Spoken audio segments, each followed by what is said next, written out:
마태복음 7장 7절부터 11절의 말씀으로 아버지의 응답이라는 제목으로 하나님의 말씀을 전하려고 합니다. 우리 제목 같이 말합니다. 아버지의 응답. 아버지의 응답. 오늘 본문의 말씀은 너무나도 유명한 말씀입니다. 많은 우리 교우들이 사랑하고 좋아하는 말씀이기도 합니다. 구하라 그리하면 너에게 주실 것이요 찾으라 그리하면 찾아낼 것이요 문을 두드리라 그리하면 너에게 열릴 것이다. 어떤 분들은 이 말씀을 암송하며 또 삶의 표적으로 삼고 의지해서 살아가기도 구하고 찾고 두드린다는 것을 기도한다는 것이지. 그리고 주고 열리고 찾는 것은 응답에 관한 이야기일 것입니다. 다시 말해 기도하면 반드시 응답된다는 약속의 말씀입니다. 사랑하는 여러분, 이 말씀을 믿으시죠? 아멘입니까? 아멘. 아마 여러분들도 이 말씀을 의지하여 기도했을 것이고 더러는 기도의 응답들을 받았을 것입니다. 그런데 여러분, 사실 솔직하게 한번 말해보십시다. 우리가 어떤 특별한 사안에 대하여 기도했을 때 응답받는 경우가 많습니까? 아니면 응답받지 못하는 경우가 많습니까? 솔직하게 한번 이야기해 보십시다. 어떤 경우에는 응답이 되지만 또 어떠한 경우에는 응답되지 않는 것이 사실인 것입니다. 이것이 우리의 신앙 경험이죠. 내가 예수 믿고 살면서 어떤 특별한 사안에 대해서 기도했을 때 응답되는 경우도 있지만 응답되지 않는 경우가 있다는 겁니다. 여기서 말하는 응답이라는 것은 내가 원하는 대로 되어지는 그 응답을 말하고 있는 것입니다. 이렇게 한번 예를 들어 보십시오. 로또 1등에 당첨될 확률은 814만 분의 1입니다. 굉장히 어려운 확률이죠. 814만 분의 1. 어떤 사람이 월요일날 로또를 샀어요. 그리고 6일 동안 열심히 기도합니다. 토요일날 당첨을 하지 않습니까? 추첨을 하는데 그럼 그 확률이 늘어났을까요?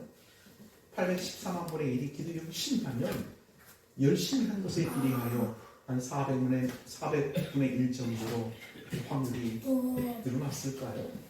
한번 생각해 보십시오. 정말 그런 문제되는 거. 확률이 늘어났다고 생각하는 사람은 별로 없을 것 같습니다. 실제 어떤 교회의 신앙 상담입니다. 자기가 다니는 교회에 건축을 하는 거예요. 이 건축비가 터집니다입니다. 큰일 났습니다. 다들 기도하고 다 이렇게 헌금하고 열심히 내는데 그래도 턱없이 부족합니다. 이 교인은 그 교회를 많이 사랑했던 사람인 것 같아요. 그러다가 오늘 본문의 말씀에 설교를 듣습니다. 구하면 주실 것이요. 이 말씀을 의지하여 복권을 한 장 삽니다. 로또 복권을 사죠. 그리고 하나님 앞에 이렇게 약속합니다. 이 복권 1등 당첨되면 11조는 물론이고 내가 대부분의 건축 헌금을 책임지겠습니다. 열심히 기도합니다. 복권을 사고 기도하고 이 작업을 6개월 동안 합니다. 한 번도 맞질 않아요. 신앙 상담을 하는 거예요. 제가 계속해서 기도해도 될까요? 여러분 어떻게 하시겠습니까? 계속 복권 사시고 기도하십시오. 이렇게 권면하시겠습니까? 그건 하나님의 뜻이 아니라고 복권 사지 말라고 말씀드리겠습니까? 왜 기도가 응답이 안 되었을까요? 우리가 일반적으로 생각하는 해답은 이런 것이죠. 간절함이 부족해서, 정성이 부족해서 응답이 안 됐다고 생각합니다. 많은 성경에서 시편에서 간절히 기도하면 하나님 반드시 들으신다고 응답하셨는데 하나님의 응답이 없는 것을 보니 간절히 기도하지 않기 때문이다라고 생각하는 겁니다. 이것은 제가 경험했던 건데 그 전에 한번 그 중보 기도 집회 참석을 한 적이 있어요. 집회 중간에 이제 3, 4, 5 모여서 이렇게 토론을 하는데 그 기도 응답에 관한 토론이었습니다. 제가 이렇게 얘기했죠. 아니 저는 기도 응답이 그렇게 시원하게 응답되지 않는 것들을 경험한다. 왜 그런지 모르겠다. 이렇게 얘기했더니 분위기가 싸해집니다.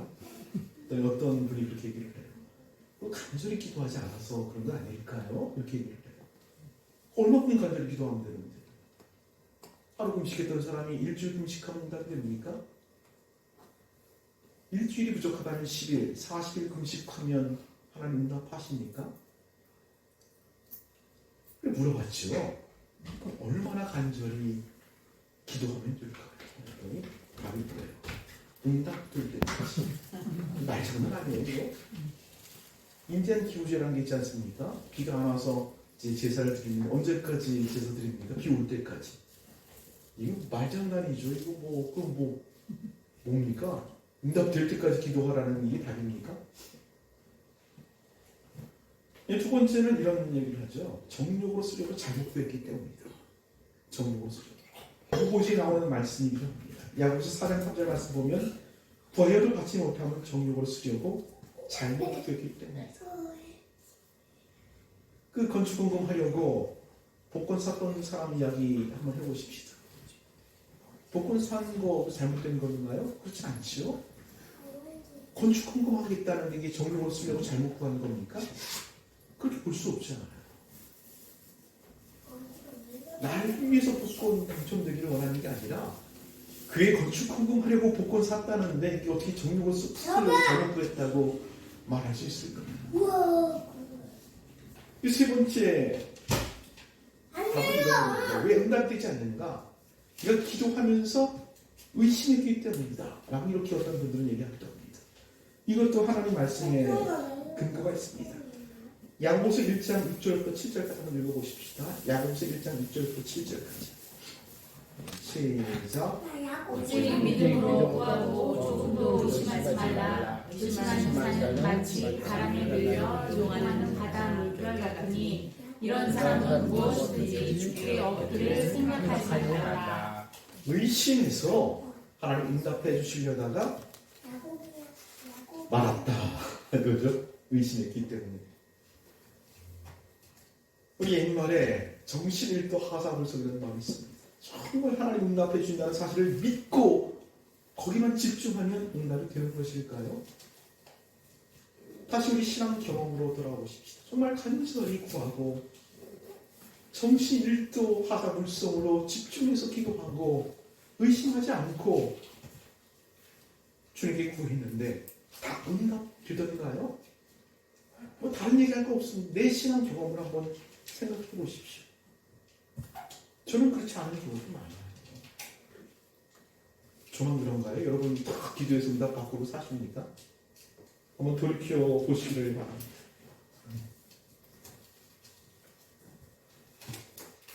그럼 다른 측면에서 한번 생각해 보십시다. 우리가 기도해서 응답 받는 것 말고요. 기도 안 했을 때 주어지는 응답, 그런 것이 뭐가 있는지 한번 생각해 보십시다. 우리가 삶을 살아갈 때 주어지는 모든 것이 하나님의 은혜요, 하나님의 선물, 응답이라고 한번 생각해 보십시다. 내가 하나님께 기도해서 구해서 받는 것 얼마나 될까요? 또 내가 구하지도 않았는데 주시는 것들은 얼마나 많을까요? 한번 생각해 보십시다. 아침에 일어나자마자 하나님 내게 햇빛을 주십시오, 공기를 주십시오 라고 기도하는 사람 있어요? 기도하지 않아도 해는 뜨고 우리에게 따뜻한 햇빛이 전달되어지고 맑은 공기와 산소가 공급되어집니다. 기도하지 않았는데 하나님 다 주시는 것 하나님의 선물이죠. 내가 먹고 마시고 입고 살아가는 모든 삶에 필요한 것들 다 내가 구해서 하나님 주십니까? 99%는 구하지 않았는데 하나님이 다 때를 맞춰 공급하시고 주시는 것들입니다. 내가 기도해도 안 주시는 게 있고요. 기도 안 해도 채워주시는 것이 있습니다. 헷갈리죠? 기도하라는 거예요? 말라는 거예요? 기도해도 그만, 기도 안 해도 그만이니 알아서 사시오 이렇게 지금 설교하고 있는 것일까요?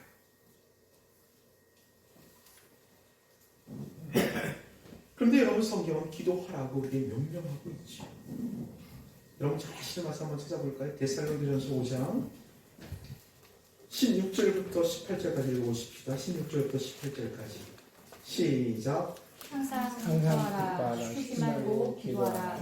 범사에 감사하라. 이것이 그리스도 예수 안에서 너희를 향하신 하나님의 뜻이니라. 쉬지 말고 어떻게 하라고요? 기도하라. 명령법으로 이렇게 되어 있네요. 기도하라. 왜 그래요? 이게 하나님의 뜻이기 때문이다라고 성경은 그렇게 말하고 있는 것입니다. 그렇다면 왜? 기도한다고 다 주는 것도 아니고 안 한다고 안 주는 것도 아닌데 왜 성경은 기도하라고 명령하고 있는 것일까요? 이 기도라는 것은 궁극적으로 도대체 무엇일까요? 오늘 본문의 말씀으로 돌아가 보십시다. 우리 7절과 8절 다시 한번 읽습니다. 7절과 8절 본문의 7절과 8절 시작. 구하라. 그리하면 너희에게 주실 것이요. 찾으라. 그리하면 찾아낼 것이요. 문을 두드리라. 그리하면 너희에게 열릴 것이니. 구하면 어떻게 된다고요? 구하면 주실 줘요. 찾으면 찾아요.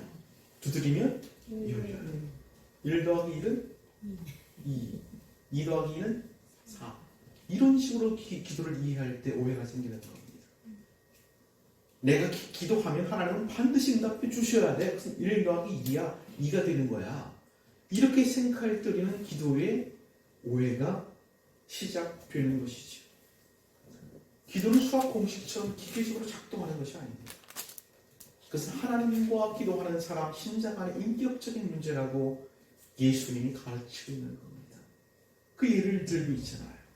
우리 9절부터 11절까지 한번 읽습니다. 9절부터 11절 시작. 너희 중에 누가 아들이 떡을 달라 하는데 돌을 주며 생선을 달라 하는데 뱀을 줄 사람이 있겠느냐. 신정 하나님의 관계를 어떻게 비유합니까? 아버지와 아들의 관계를 비유하는 거예요. 아들이 배고파요. 아빠 내게 좀 떡을 주세요 했더니 얘다 먹으라고 돌멩이 줄 아버지가 어디 있냐는 거죠. 내가 생선이 먹고 싶어 했더니 먹지도 못할 그 뱀을 줄 아버지가 어디 있느냐. 하나님은 너희의 아버지시다라는 것을 기도를 통해서 가르쳐주고 있는 것입니다. 사랑하는 여러분, 기도를 하는 이유는 하나님이 내 아버지인 것을 확인하고 고백하기 위해서 기도가 필요한 것들입니다. 제 아들 우리 재웅 얘기를 좀 하고 싶은데요. 얼마 전에 중간고사를 봤거든요. 중간고사를 보기 전에 엄마랑 약속을 했던 것 같아요. 내가 만점 맞으면 올 과목 만점을 맞으면 에어팟을 사주세요. 근데 애가 참 속이 깊어요. 지 아버지 사정 알아서 그런지 새 거 말고요. 당근에서 중고를 사주세요. 이렇게 약속을 했대요. 근데 시험을 보는데 몇 개가 틀렸어요. 약속이 어긋나는 거죠. 제가 그 얘기를 듣고 에어팟을 사주시더라고요. 그래서 중고나라 당근에 막 봤더니 아무래도 이 전자제품이다 보니까 쓰는 것은 문제가 있을 것 같아요. 또 새 거랑 큰 차이도 없더라고요. 그래서 인터넷을 검색해서 원하는 사양의 에어팟을 신청했습니다. 그 저녁에 학원에 갔다 왔는데 그 선물을 주면서 제가 이렇게 얘기했죠. 재훈이야, 네가 공부 잘해서 시험 잘 봐서 이 에어팟 사주는 거 아니야. 이 에어팟을 사준 이유는 네가 내 아들이기 때문이야. 네가 공부 못해도 시험 잘 못 쳐도 아빠는 이것을 사줄 수 있어. 네가 공부 열심히 하고 시험 잘 치는 것은 아빠, 엄마 위해서 하는 거 아닌 거 알지? 네 자신을 위해서 그렇게 하는 거야. 하면서 그 선물을 주었습니다. 기도가 뭐라고요? 이거 확인하는 거예요. 하나님이 내 아버지시구나. 내가 뭔가를 원할 때 그거 주시는 분, 그분이 내 아버지시구나. 이거 확인하는 것이 기도의 작업이라고 예수님이 가르쳐주고 있는 거예요. 또 한 걸음 나아가 그 아버지가 어떤 분이냐면 가장 선하신 분이고 가장 나를 사랑하시는 분이라는 사실을 확인하고 고백하는 것이 기도라고 주님께서 말씀하고 계세요.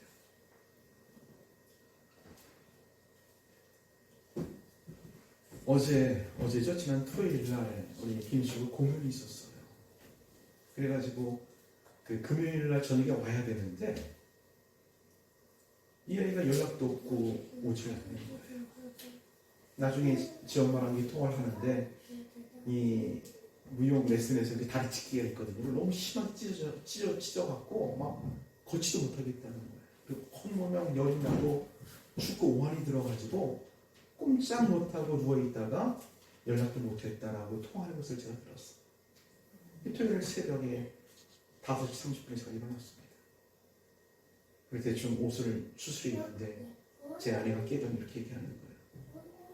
왜? 데리러 가려고 뭐 하려고 그래? 버스 한번 타면 오는데 이렇게 얘기를 하는 거예요. 그 얘기를 가만히 듣고 있는데 이 아줌마가 지 신랑 피곤한 거 걱정하는 척하면서 데리고 가라 그러는 것 같아요. 좋아하는 것 같아요. 그래서 다리 많이 아플 거야. 데려와야지. 그리고 나가면서 빵하고 두유 하나 이렇게 딱 챙겼어요. 그래서 서울에 가가지고 아이를 태우고 이제 빵하고 우유를 건네줬죠. 사실 그날 저녁에 저도 저녁을 굶어서 굉장히 배가 고팠거든요. 근데 빵하고 두유를 딱 건네줬더니 이 아이가 아빠 나 배고팠는데 어떻게 알았어? 그러는 거지.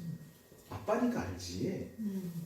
그리고 이제 건네준 빵을 아이가 먹는데 지 아빠 먹으라는 소리 한 번에 하고 다 먹는 거야. 나 배고픈데. 이게 자식입니다. 자식은 그래요. 근데 시우가 배고픈 거 아빠가 어떻게 알았다고요? 아빠니까 알지. 이게 기도라는 말이에요. 내 하나님이 얼마나 선하시고 나를 얼마나 사랑하시는지 그 확인하는 것이 기도예요. 오늘 예수님이 뭐라 그래요? 아들이 떡을 달라는데 돌을 주려고 저 어디 있느냐? 아들이 생선 달라고 하는데 뱀을 주려고 저 어디 있냐? 하물며 하늘에 계신 너희 천부일까 보냐? 그 선하시고 가장 우리를 사랑하시는 분은 가장 좋은 것을 너에게 준다. 이것이 오늘 예수님의 말씀이잖아요. 우리 11절 말씀 다시 한번 읽어보십시다. 11절 시작. 너희가 하나님이라도 좋은 것으로 자식에게 줄 줄 알거든 하물며 하늘에 계신 너희 아버지께서 구하는 자에게 좋은 것으로 주시지 않겠느냐. 하물며 하늘에 계신 너희 아버지께서 구하는 자에게 좋은 것으로 주지 않겠느냐. 이건 믿어야 해요. 저는 완벽한 아빠가 아닙니다. 저는 때로는 악합니다. 그래도 자식 사랑해서 좋은 것 줄 줄 알죠. 하물며 우리를 가장 사랑하시는 그분, 우리 중에 독생자까지 주신 그분이 우리한테 무엇을 얻겠습니까? 가장 좋은 것을 주실 겁니다. 이건 믿는 거예요. 왜 거절됐다고요? 내가 기도했는데, 내가 구했는데, 찾았는데 왜 거절되었냐고요? 그래서 가장 좋은 건 아닐 것입니다. 하나님은 가장 좋은 것 우리에게 주실 거예요. 때에 맞추어서. 그건 믿는 작업이 기도인 것이죠. 사랑하는 여러분 기억하시길 바랍니다. 내가 기도에 있는데 기도에 응답이 없는 것, 내 열심히 부족해서 아니에요. 내 정성 부족해서 그런 건 아니에요. 그렇게 생각하지 마십시오. 그렇게 생각할 때 우리는 한없이 찌그러들고 이상하게 신자가 변하는 거예요. 도 닦는 불교인이 되는 겁니다. 그렇지 않아요. 이미 우리는 구원받은 하나님의 백성이고 하나님의 자녀입니다. 하나님을 아버지로 보는 사람들이었다니까요. 당당하십시오. 어디 앞에 서든 주눅들 필요가 없습니다. 그리고 여러분의 인생을 마음껏 사십시오. 힘있껏 사십시오. 우리 아버지 하나님 다 책임져 주십니다. 그건 믿는 것 뭐라고요? 그게 기도하는 거예요. 제가 이제 설교를 마치면서 그 뉴욕 재활병원에 있던 그 벽에 기록되었던 어떤 환자의 시를 하나 좀 읽어드리려고 해요. 이 시를 정말 동의할 수 있다면 여러분이 오늘 설교를 받아들였다고 생각합니다. 한번 들어보십시오. 큰 일을 이루기 위해 힘을 주십사 기도했더니 겸손함을 배우라고 연약함을 주셨습니다. 많은 일을 하려고 건강을 구했더니 가치 있는 일을 하라고 병을 주셨습니다. 행복해지고 싶어 부유함을 구했더니 지혜로워지라고 가난을 주셨습니다. 세상 사람들의 칭찬을 받고자 성공을 구했더니 뽐내지 말라고 실패를 주셨습니다. 풍요로운 삶을 누릴 수 있도록 모든 것을 달라고 기도했더니 모든 것을 누릴 수 있는 삶 그 자체를 선물로 주셨습니다. 구한 것 하나도 주어지지 않은 줄 알았는데 내 소원 모두 들어주셨습니다. 하나님의 뜻을 따르지 못하는 삶이었지만 미처 표현 못한 기도까지 다 들어주셨습니다. 나는 가장 축복받은 사람입니다. 이런 사람을 신자요 하나님의 자녀라고